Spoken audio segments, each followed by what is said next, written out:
আওয়ামী লীগের প্রশ্ন অমীমাংসিত রেখে বাংলাদেশে কোনো নির্বাচন হতে দেয়া হবে না বলে হুঁশিয়ারি দিয়েছেন জাতীয় নাগরিক পার্টির নেতারা। এ সময় নির্বাচন কমিশন কার এজেন্ডা বাস্তবায়নের চেষ্টা করছে সে প্রশ্নও রাখেন দলের নেতারা।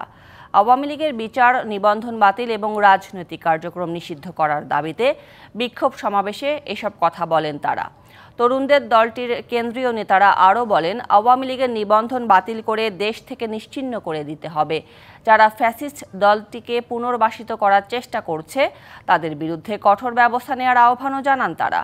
রাজধানীর বিভিন্ন জোন সহ আশেপাশের জেলা থেকে অংশ নেন এনসিপির নেতাকর্মীরা। উপস্থিত ছিলেন জুলাই আগস্টের আন্দোলনে আহত সহ শহীদ পরিবারের সদস্যরাও।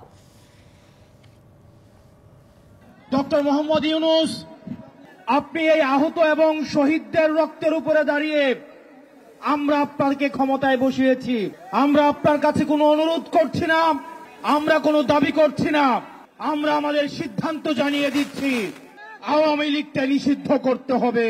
আওয়ামী লীগের প্রশ্ন অমীমাংসিত রেখে বাংলাদেশে সামনে কোনো নির্বাচন হবে না, হবে না, হবে না।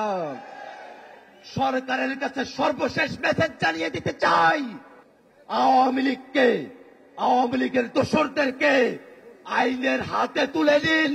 আজকের এই বিক্ষোভ সমাবেশ থেকে আমরা সুস্পষ্টভাবে বলতে চাই, অতি অবিলম্বে আওয়ামী লীগের যে নিবন্ধন, সেই নিবন্ধন